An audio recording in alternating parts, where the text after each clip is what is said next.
Hi, welcome to my channel. Thanks for joining me today. We're so grateful just to have a little bit of sunshine today because we've been in throes of a very stormy, cold winter, and it's just delightful to be able to be warm for a bit. Anyway, today I'd like to show you how to make a transfer just using our regular packaging tape and some images. So what I'm going to do first of all is just to show you some of the images that I've put onto packaging tape. This particular one was just from a magazine. As you can see, it's printed on either side, and I've adhered that to the tape, and I will show you how to do that in a moment. But in the meantime, I'm just going to put it in some water and let it soak. And then here I have some photocopies. Now, when you are selecting images for this, just be a little bit careful. A printed image is good because that ink is color fast and it's not going to smudge. A laser printer is fine, and so is a photocopier. But if you've got an inkjet printer and you're printing photos off and we're then going to pop it in the water, you'll know that it's going to smudge. If you want to know how to test as to whether an image is smudged, just wet your finger and rub it, and if the ink comes off, then you've got a problem. So these are photocopies. They're done with toner and not with ink itself. So once we've got them adhered to the tape, they need to be submerged for a little while, and I'm just popping those in there now so that they can start to soak up the water, and I will be able to show you what to do. The next thing is that we're going to take our packaging tape and we are going to use that to just secure it to the images we've chosen. So for the one that I'm going to demonstrate now, I've just taken black and white section from a crossword book, and I think, yeah, let's just do it that way. It'll be a little bit easier for you to see. Black and white is quite nice for you to be able to get the technique right, because it's easy to see what is not going to pick up the ink. So what your tape is going to do is essentially pick up anything that has got printer's ink on it.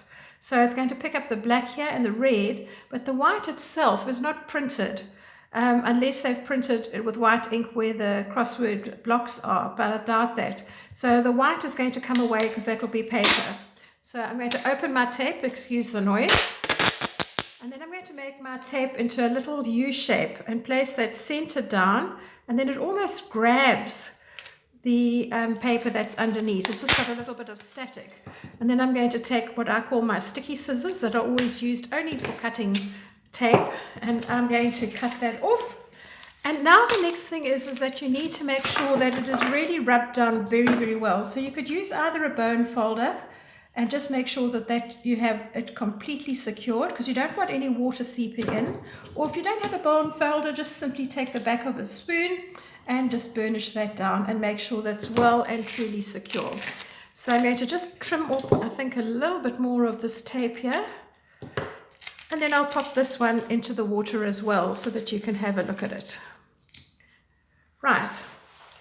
So once it's secured onto the tape, you'll see if I've taken this magazine image that I'm still left with a piece of tape with pictures on both sides. But by soaking it, now the water is starting to absorb into the paper. And I want to just bring this a little closer to show you. If we have a look at this crossword picture that I just put in, you'll see that where the water is starting to absorb the paper is becoming quite a lot more transparent. The same with the photocopy. You can see that the paper here has become very, very transparent where it has been wet. There's still some areas where it's still fairly dry, and if you turn it over on this side, you'll see that it seems to be more solid. And the same goes with this magazine picture. The thing with the magazine pictures is that printed inks sometimes have a slight gloss to it, so it's not as easy to get that off. But I will start with the magazine one just to show you, and then I'll come back to the black and white because it works slightly differently in as much as that you need to get some of the backing off. I like to take my wet image and work on a flat surface. This is just an ice cream lid, and because this image has been printed, I'm going to need to work at it a little bit in one spot with my finger fairly flat. I don't want to be pressing down into this because I might actually damage the image, but I'm just creating a little bit of friction on the surface until I break it. And then once you've broken it, you will see that you're able to just with your fingers roll from the center outwards to be able to remove this backing paper. You don't want to keep rolling over these little bits that have come away, because then you're likely to tear it. But you're just going to keep rolling away all of this paper until you've completely cleaned the surface. If it gets a little bit dry, then all you do is just dunk it back in the water and carry on. And then once you've got some that you can turf off here, these little bits, clean up your workspace. It's always a good idea. So you would just continue to do this until you have completely rubbed off all the backing paper. And depending on the magazine, if it was a very high gloss magazine, especially if it was, say for instance, a cover of a magazine, you're going to battle a bit to get the backing paper to come away. But once you do, then you're going to have to do that in several layers. But this is a fabulous way to be able to use images for your junk journals, for collages, mixed media, that kind of work that you might want to do, or just for simply creating some nice background images. Right, so you would continue along with this, peeling away the papers, but you have to be very careful. And I'd like to show you on this one what can happen.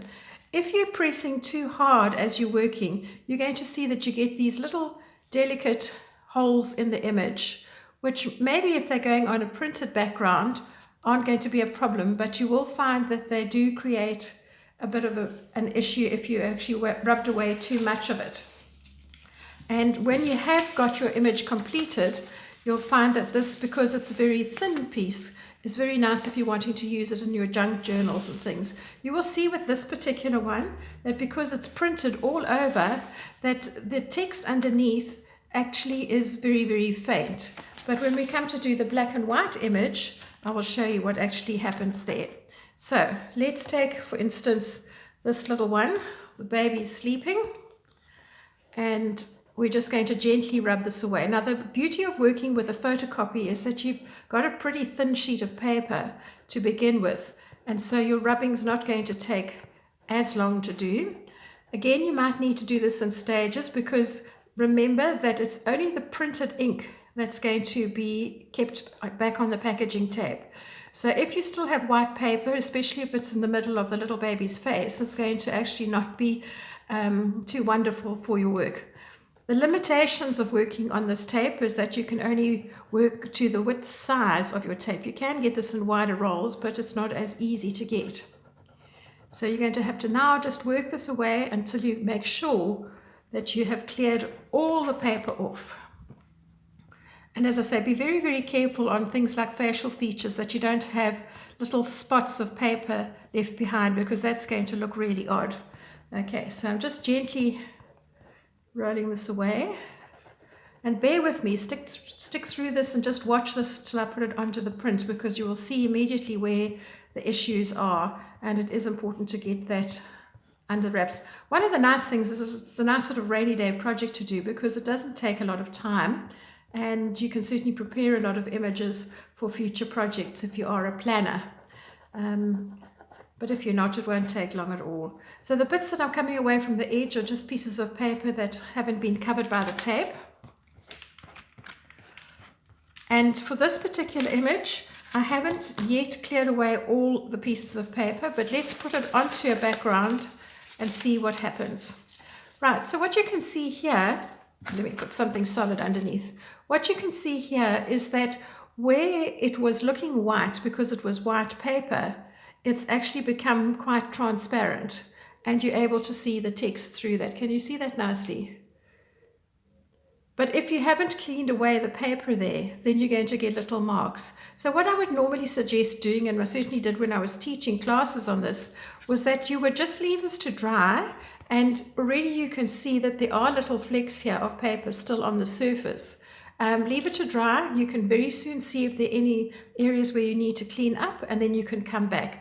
But you want to work, when you're coming to this stage, very delicately. So I've got my finger absolutely flat, parallel to the surface, and I'm just lightly stroking over the surface. You don't want to put any pressure, because the pressure itself is actually going to damage your image, and you're going to get little marks, and like little nail marks or little tears.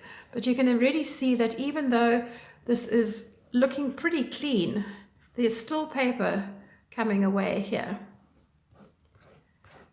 This is a lovely way to be able to make decorations for a wedding. You could, put a wedding and a date on this image, and then put it onto a glass that has a candle in it.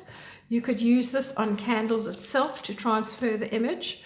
Any nice sort of smooth surface like glass jars. You could do labels for your kitchen cupboards. So it has lots and lots of possibilities. So there you go. That's how to do it onto a onto a black and white surface, and you can see that comes away pretty cleanly. And this is how you would do it, the same process on a colored surface. The colored surface, you won't see as much of the print through depending on the colors that are actually used, but you do get rather a nice film. And certainly if I was going to do something where I needed to have a band of color wrapped around, that would be a wonderful way to go. So I hope this has helped you. Excuse me. I'm doing quite a few videos on different transfer mediums and how to do them onto fabric, how to transfer images onto things like an ostrich egg. So please subscribe to my channel so you get notifications, and I would love to hear your comments below. Bye for now.